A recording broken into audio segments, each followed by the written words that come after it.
성경은 언제나 우리의 정체성에 대하여 말을 합니다.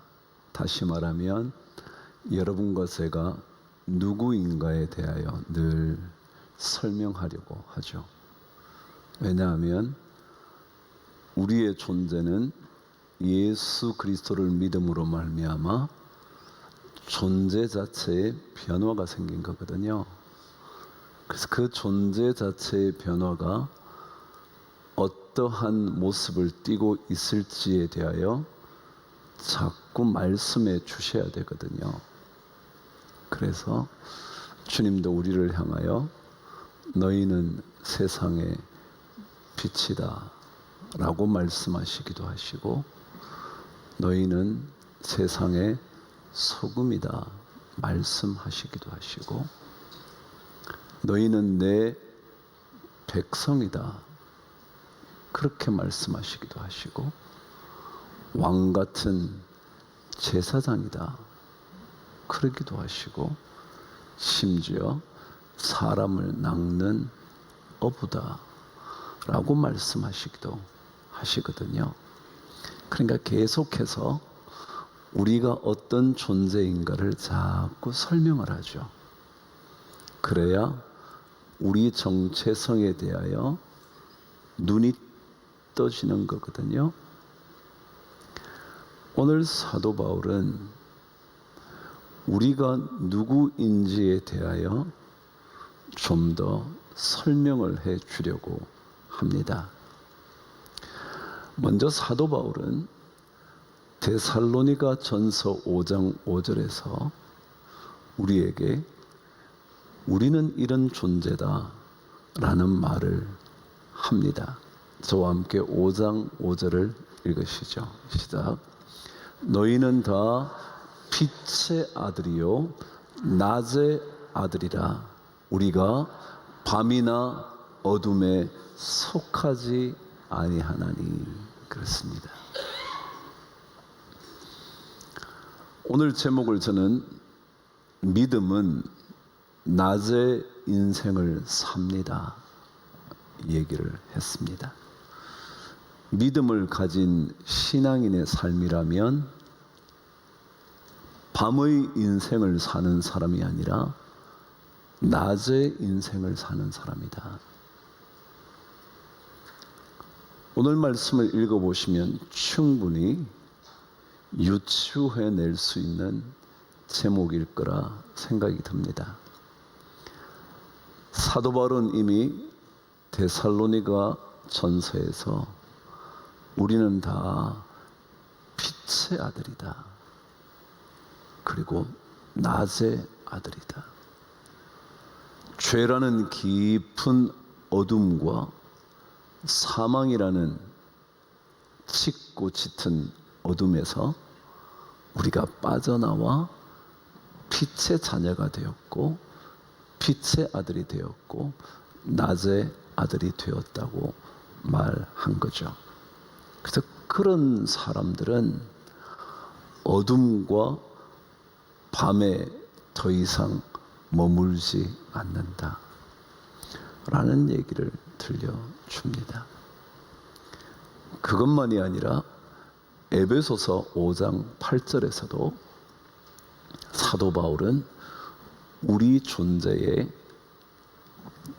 정체성에 대하여 또다시 설명을 합니다. 저와 한번 읽어보시죠. 시작. 너희가 전에는 어둠이더니 이제는 주 안에서 빛이라. 빛의 자녀들처럼 행하라. 이전에는 죄의 사망의 어둠에 있던 우리였지만 예수 그리스도로 말미암아 우리는 빛의 자녀가 됐다. 그래서 빛의 자녀로 살아가야 한다 라는 말을 들려줬죠. 우리는 더 이상 어둠에 속하지 않았습니다. 우리는 낮에 속한 사람입니다. 그래서 데살로니가 전서 5장 8절 앞부분은 그렇게 말씀을 한 거죠. 읽어보실래요? 우리가 낮에 속하였으니 정신을 차려라, 그런 거예요. 우리는 다 낮에 속했다. 믿음을 가진 사람들은 낮에 속한 사람입니다. 다시 말하면 낮이라는 세상에서 낮의 인생을 살아가는 사람이라는 거죠. 사도 바울은 오늘 로마서 말씀을 통해서 낮의 인생을 사는 사람은 어떤 삶을 사는가? 우린 계속해서 사도 바울이 우리에게 어떤 삶을 살아야 하는가? 영적인 예배자라면, 영적인 제사를 드리는 사람이라면 어떻게 살아야 할 것인가? 거기에 대해서 계속해서 12장부터 말씀을 하고 있다 그랬잖아요. 그래서 13장에 와서도, 그리고 13장의 마지막까지 와서도 영적 예배자들은 이런 인생을 살아야 된다, 그 얘기를 하는 거죠. 믿음을 가진 자들이 낮에 속한 인생을 살아갈 때 그 사람은 어떤 삶의 특징을 가지고 있나? 가장 기본적인 얘기 하나를 오늘 11절에서 우리에게 들려줍니다. 가장 핵심입니다. 저와 함께 앞부분을 읽어보시죠. 시작. 또한 너희가 이 시기를 알거니와 자다가 깰 때가 벌써 되었으니, 그랬습니다. 믿음의 삶을 사는, 낮의 인생을 사는 사람들은 가장 먼저 시기를 알아야 된다라는 겁니다. 시기. 지금이 어느 시기냐고, 그걸 알아야 된다는 겁니다. 그런데 여기에 시기라는 낱말은 헬라어의 두 단어 중에 한 단어를 사용하고 있습니다. 시기라는 낱말의 헬라어는 두 개가 있습니다. 많이 들어보셨을 법한데, 하나가 크로노스라는 단어입니다. 크로노스라는 단어요. 이 단어는 영어에도 우리가 역대기, 연대기 그러면 그걸 Chronicles 그럽니다. 그게 크로노스입니다. 이것은 의미가 뭐냐면, 제가 표현하자면 흘러가는 시간입니다. 그래서 세월이 이렇게 흘러가잖아요. 그래서 새해를 다시 맞아서 여러분과 제가 한 살이 더 먹었다 그러잖아요. 이걸 크로노스라 그럽니다. 이 크로노스의 삶은 누구나 다 맞이합니다. 그냥 시간이 흐르면 그렇게 되는 거죠. 이걸 크로노스의 시간이라 그럽니다. 그런데 또 다른 한 단어는 카이로스라는 단어입니다. 카이로스라는 단어는 뜻이 뭐냐 하면, 제가 풀어 쓴다면 붙잡힌 시간입니다. 흘러가는 시간 중에서 내가 붙잡는 겁니다. 그냥 흘러가게 내버려 두는 것이 아니라 내가 잡는 겁니다. 그러면 그게 뭐가 되냐면 카이로스가 됩니다. 말하자면 인생에 많은 시간이 흘러가는데, 수많은 일들이 벌어지는데, 그 흘러가면서 벌어지는 시간의 역사를 내가 붙잡으면, 그래서 내 것이 되면 그게 카이로스가 됩니다. 오늘 성경은 이렇게 말합니다. 또한 너희가 이 시기를 알거니와 자다가 깰 때가 벌써 되었다. 자는 것은 모두가 잡니다.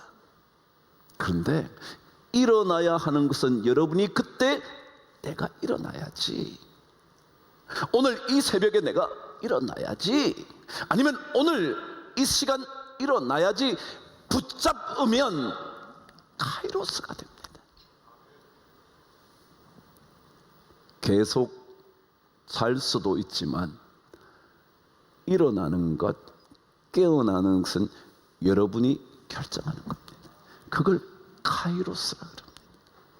그래서 오늘 성경은 하나님의 사람들은, 낮의 인생을 사는 사람들은 내가 지금 잘 때인지 깰 때인지, 그래서 깨어나기로 결정해서 그 시간을 붙잡는 카이로스 이 시기를 알아야 된다.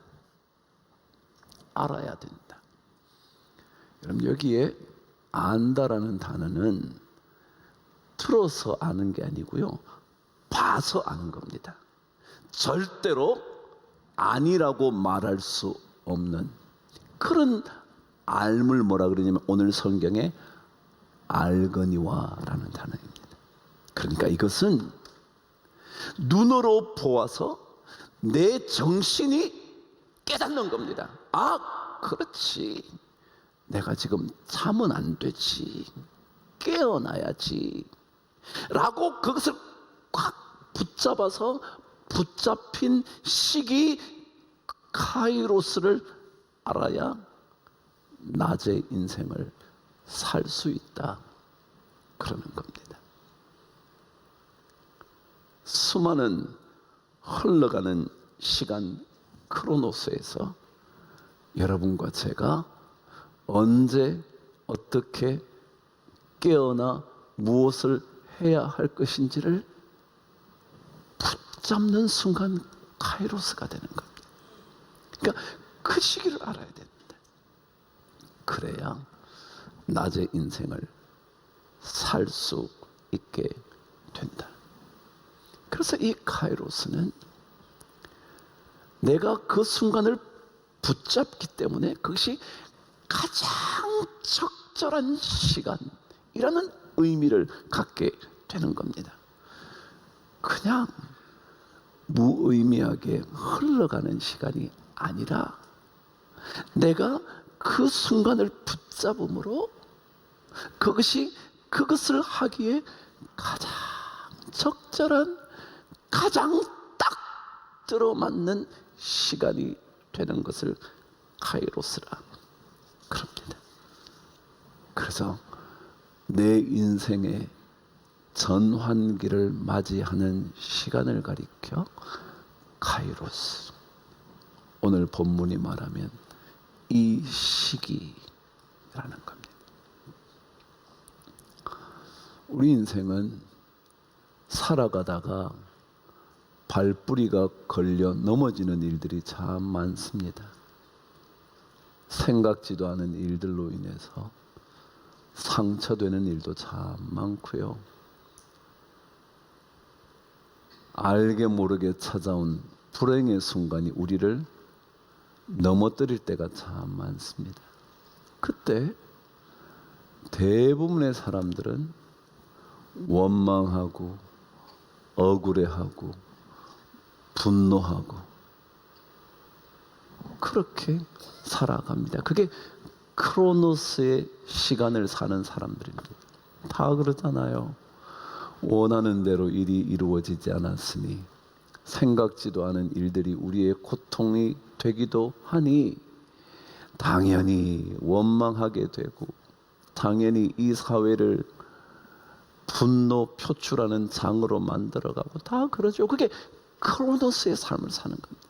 근데 만일 그 순간을 붙잡아서 다시 하나님 만나는 시간으로 만들면 그게 카이로스가 되는 거예요. 똑같이 발뿌리가 걸려 넘어지는 시간인데 그 시간을 다시 하나님 만나는 시간으로 만들면 카이로스가 되고, 다시 내 삶을 들여다보면 그래서 나의 인격을 연단하게 되는, 내 신앙의 연륜을 깊이 있게 만드는 그 기회로 붙잡으면 그게 카이로스가 된다. 그래서 오늘 성경은 낮의 인생을 사는 사람은 자는 순간 일찍, 깨어나는 순간 일찍 그것을 결정하는 거다. 그래서 오늘 사도 바울은 제일 먼저 낮의 인생을 살리는 사람들은 이 시기를 알아야 된다. 카이로스의 시기를 알아야 한다라는 것입니다. 근데 이 카이로스의 시기를 아는 사람들은 이 사실을 계속 인지해야 된다고 설명합니다. 그것이 12절의 앞부분입니다. 저와 함께 읽으실까요? 시작. 밤이 깊고 낮이 가까웠으니. 뭘 알아야 되느냐 하면, 카이로스의 순간으로 만들려고 하는 낮의 인생을 사는 사람은 첫 번째, 밤이 깊은 줄 알아야 한다는 겁니다. 여기에 깊다는 말은 뜻이 뭐냐 하면, 보낼 만큼 다 보냈다, 그런 뜻입니다. 다시 말하면 밤의 시간을 보낼 만큼 다 보냈다. 이제는 더 보내서는 안 된다. 그 얘기, 그걸 알아야 된다는 거예요. 그걸 깨달아야 된다는 거예요. 그게 머릿속으로 알아야 돼요. 마음으로 알아야 된다는 거예요. 밤이 깊은 줄, 다시 말하면 밤의 시간을 우리가 보낼 만큼 보냈으니 더 이상 보내면 안 되지. 사도 베드로는 베드로전서 4장 3절에서 이런 말씀을 남겨뒀습니다. 저와 함께 읽으실까요? 시작. 너희가 음란과 정욕과 술취함과 방탕과 향락과 무법한 우상 숭배를 하여 이방인의 뜻을 따라 행한 것은 지나간 때로 족하도다. 지나간 때로 족하다. 이게 뭐냐면 밤이 깊다라는 의미입니다. 지날 만큼 다 지냈다. 이제 그만 지내라. 거기서 빠져나와야 한다. 자다가 뭐요? 깰 때가 됐다. 지나간 시간으로 족한 줄 알아야 되는데 아직까지 밤의 시간을 살려고 하는 겁니다. 아직까지 맛보지 않은 밤의 시간은 어떨까 궁금해하는 겁니다. 여러분 있잖아요. 밤은요 어디나 똑같아요. 자, 제가 한번 얘기해 볼게요. 미국의 밤과 한국의 밤은 다를까요? 같을까요? 미국의 어둠과 한국의 어둠은 같을까요? 다를까요? 제가 더 정확하게 설명해 드릴게요. 아무것도 볼 수 없는 어둠이라고 생각하십시다. 그럼 미국의 그 어둠과 한국의 어둠은 같을까요? 다를까요? 같아요. 왜요? 아무것도 보이지 않는 것은 똑같습니다. 그런데 사람들은 미국의 밤은 어떨까? 저곳의 밤은 어떨까? 내가 아직 경험하지 못한 밤은 어떨까? 계속 쫓아다니는 거예요. 그런데 뭐라고요? 다 똑같은데. 그래서 여러분 지나간 밤의 시간 촉한 줄 아시고 이제 끝내십시오. 자꾸 찾아가 봐야 밤 어둠은 똑같습니다. 더 멋진 향락이 있지 않을까? 아닙니다. 똑같습니다. 그게 밤입니다. 오늘 사도 베드로가 말한 것처럼 이방인의 뜻을 따라 살아간 지나간 때는 촉하다. 그게 밤이 깊다라는 겁니다. 밤이 깊은데도 불구하고 아직까지 그 밤이 좋을 줄 알고 자꾸 쫓아다니면 그것은 크로노스의 인생을 살다 낮의 인생을 살지 못하는 사람이 되어버리고 맙니다. 믿음은 카이로스의 순간을 아는 겁니다. 그리고는 자다가 깰 때지. 그렇지. 지나간 어둠의 시간 그만해야지. 그런데 우리는 자꾸 또 다른 어둠이 궁금한 겁니다. 하나님의 말씀은 하나도 궁금하지 않은데 그 어둠의 세계는 자꾸 궁금한 겁니다. 그게 밤이 깊고 낮이 가까웠으니 이걸 알아야 되는데, 여러분 낮은요 한번 보세요. 한국의 낮과 미국의 낮이 같을까요, 다를까요? 같다고 생각하시나요? 그럼 미국에 왜 가요? 미국에 가면요 낮에는 미국의 삶을 계속 보는 겁니다. 한국에 오면 한국의 모든 것들을 보는 겁니다. 여기 가서 저기 가서 계속 다른 것을 보는 게 낮입니다. 근데 어둠은 제가 그랬죠, 똑같다고. 아무것도 보이지 않는다. 그래서 다음 주일에 우리는 이 밤에 대한 얘기를 더 할 겁니다. 왜냐하면 밤이 깊은 줄, 다시 말하면 보낼 만큼 보낸 줄 알아야 하기 때문에 그렇습니다. 그래서 깊고라는 단어를 성경 사전의 영어 사전을 찾아보니까 아주 많이 보냈다 그렇게 됐더라고요. is far spent. 많이 시간을 스펜드 했다고요. 소비했다고요. 밤의 시간을 그만큼 소비했다는 겁니다. 우리 인생이 낮의 인생을 살지 않고 밤의 인생을 사는 그것은 그 정도만 하면 됐다. 충분히 살았다. 충분히 살았다. 이제 끝내라. 신앙인은 낮의 인생을 삽니다. 그 사람은 크로노스의 순간에 자신이 붙잡아야 하는 그것을 깨달아 카이로스로 만들고 더 이상 밤의 시간을 보내지 않기로 결정하고 낮이 가까웠지. 처음 믿었을 때의 구원보다 더 구원이 가까운 줄 아는 거예요.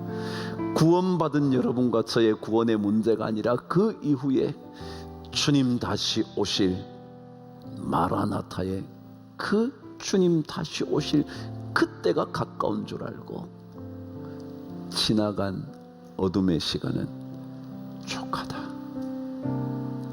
이제 그곳에서 벗어나야 한다. 자다가 깰 때가 벌써 되었다. 이것을 깨닫고 사는 삶을 가리켜 우리는 낮의 인생을 산다 그럽니다. 오늘 여러분과 제 안에 그 많은 시간 중에서 여러분과 제가 하나님의 명령에 따라 꽉 붙잡는 카이로스의 삶을 살겠다고 결단하고 돌아가는 이 시간 되기를 주의 이름으로 축복합니다.